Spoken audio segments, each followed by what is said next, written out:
நேர்களுக்கு வணக்கம். இன்னைக்கு நம்ம ஏலம் ஆயுஷ்ல ஃபிளாக் சீட்ஸை பற்றின பதிவு தான் பார்க்க போகிறோம். ஸோ ஜென்ரலாகவே இப்போ ஃபிளாக் சீட் அப்படின்றது வந்து பெரும்பாலும் வெயிட் லாஸுக்காக யூஸ் பண்ணுற ஒரு பொருளாக தான் நம்ம பார்த்துட்ருக்கோம்.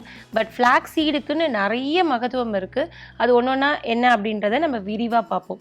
ஃபஸ்ட்டு வந்து இந்த ஃபிளாக் சீடு வந்து யார் ரொம்ப ஜாஸ்தி எடுத்துக்கணும்னு பார்த்தீங்கன்னா டயபெட்டிக் பேஷண்ட்ஸ். ஏன்னா ஃபிளாக் சீடில் வந்து நிறைய நார்ச்சத்து அதிகமாக இருக்குது, கார்போஹைட்ரேட்டோட லெவல் வந்து ரொம்ப ரொம்ப குறைவாக இருக்குது. ஸோ அதனால் ஃப்ளக்சுவேட்டிங் டயபெட்டிக்காக இருக்காங்க அப்படின்னா அவங்க வந்து இந்த ஃப்ளாக் சீடுன்னு சொல்லக்கூடிய ஆழி விதையை வந்து பவுடர் ஃபார்மேட்டாவோ இல்லை சுண்டல் ஃபார்மேட்டாவோ இல்லை வந்து ஃப்ளாக் சீடு ஆயில் ஃபார்மேட்டாவோ அவங்க வந்து எடுத்துக்கலாம். செகண்ட் விஷயம் வந்து ஸ்கின் அண்ட் ஏர் ஃபாலுக்கு, அதாவது இப்போ வந்து ஒரு குறிப்பிட்ட ஏஜுக்கு மேலே நமக்கு ஒரு ஸ்கின் ட்ரைனஸ் இருக்குது, இல்லை தைராய்டுனாலேயோ இல்லை அனிமிக்னால நமக்கு ஹேர் ஃபால் இருக்குது அப்படின்னு நினைக்கிறவங்க அவங்க டெய்லி மார்னிங் எழுந்திரிச்ச உடனே எதனா ஒரு ஸ்மூதி இல்லை வந்து ஒரு வேக்கப் ட்ரிங்க்குன்னு சொல்லக்கூடிய இந்த ஏபிசி ஜூஸோட இந்த ஃப்ளாக்ஸீட் பவுடரை வந்து சேர்த்து எடுத்துக்கிட்டாங்க அப்படின்னா அவங்களுடைய ஸ்கின்னுக்கும் சரி அவங்களுடைய ஹேர் ஃபாலுக்கும் இது ரொம்ப ரொம்ப பயனுள்ளதாக இருக்கும்.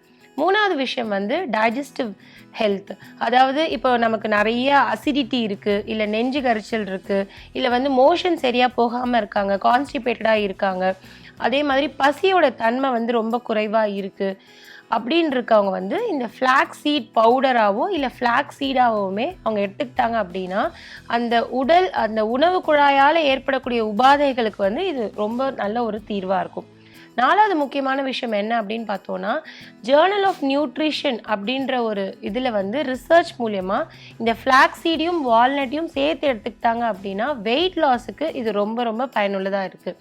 அதே மாதிரி ஜேர்னல் ஆஃப் நியூட்ரிஷன் அண்ட் மெட்டபாலிசமில் என்ன சொல்கிறாங்கன்னா, கொலஸ்ட்ரால் லெவல்ஸ் யாருக்கெல்லாம் அதிகமாக இருக்குது, ட்ரைக்ளிசரைட்ஸ் லெவல் வந்து அதிகமாக இருக்குதுன்னு நினைக்கிறவங்களுக்கு இந்த ஃப்ளாக் சீட்ஸை டெய்லி அவங்களுடைய டயட்டில் எடுத்துக்கிட்டாங்க அப்படின்னா கொலஸ்ட்ரால் லெவல்ஸ் வந்து மெயின்டைன் ஆகுது. அட் த சேம் டைம் கொலஸ்ட்ராலால் வரக்கூடிய நமக்கு இந்த ஹார்ட் பிளாக்ஸ் எல்லாமே வந்து ப்ரிவெண்ட் ஆகுது. இன்னொரு முக்கியமான விஷயம் என்ன அப்படின்னா, கேன்சர் பேஷண்ட்ஸ் குறிப்பாக சொல்லணும்னா இப்போ பெண்களை வந்து அச்சுறுத்திட்டு இருக்கக்கூடிய இந்த பிரெஸ்ட் கேன்சராக இருக்கட்டும் இல்லை வந்து பிறப்புறுப்பு கேன்சராக இருக்கட்டும், இதுக்கெல்லாம் வந்து பார்த்திங்க அப்படின்னா இந்த ஃப்ளாக் சீட் வந்து ரொம்ப ரொம்ப ஹெல்ப்ஃபுல்லாக இருக்கும். பிகாஸ் இதில் ஃபைபர் மட்டும் கிடையாது, நிறைய ஆன்டி ஆக்சிடென்ட்ஸ் இருக்குது. அதே மாதிரி இதில் லிங்கான்ஸ்ன்னு ஒரு ப்ராப்பர்ட்டி இருக்கிறதுனால இந்த போஸ்ட் மெனோபாசலால் வரக்கூடிய இந்த ஹார்மோனல் இம்பேலன்ஸ், அதாவது ஹாட் ஃப்ளஷஸ் இருக்கும், மூட் ஸ்விங்ஸ் இருக்கும், கை கால் வலிகள் அதிகமாக இருக்கும், இல்லை உடல் பருமன் அதிகமாக அவங்களுக்கு வெயிட் ஏறிக்கிட்டே போகிற மாதிரி இருக்கும். ஸோ இது மாதிரி உள்ள பெண்களுக்கு வந்து இந்த ஃப்ளாக் சீடை வந்து அவங்க உபயோகப்படுத்திக்கிட்டாங்க அப்படின்னா கேன்சர்லேருந்தையும் அவங்களால ப்ரிவென்ட் பண்ணிக்க முடியும். அட் த சேம் டைம் இந்த மெனோபாசல் சிம்டம்ஸ்ல இருந்துமே அவங்களால ஈஸியாக வெளியில் வர முடியும். Last but not the least, முக்கியமாக வந்து இந்த சீட் சைக்கிள் அப்படின்னு நாங்கள் ஒரு விஷயம் சொல்லுவோம்.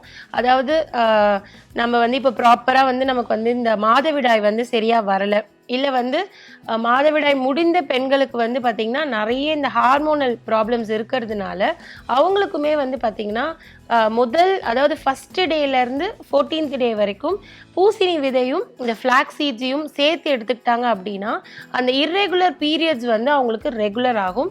15th டேலேருந்து 28th டே வந்து அவங்க வந்து சன்ஃப்ளவர் சீட்ஸும் எள்ளு பொடியும் எடுத்துக்கிட்டாங்க அப்படின்னா அவங்களுக்கு அந்த ஹார்மோனல் இம்பேலன்ஸ் வந்து ஈஸியாக வெளியில் வரலாம். வேறொரு மருத்துவ தகவலோடு உங்களை மீண்டும் சந்திக்கிறேன்.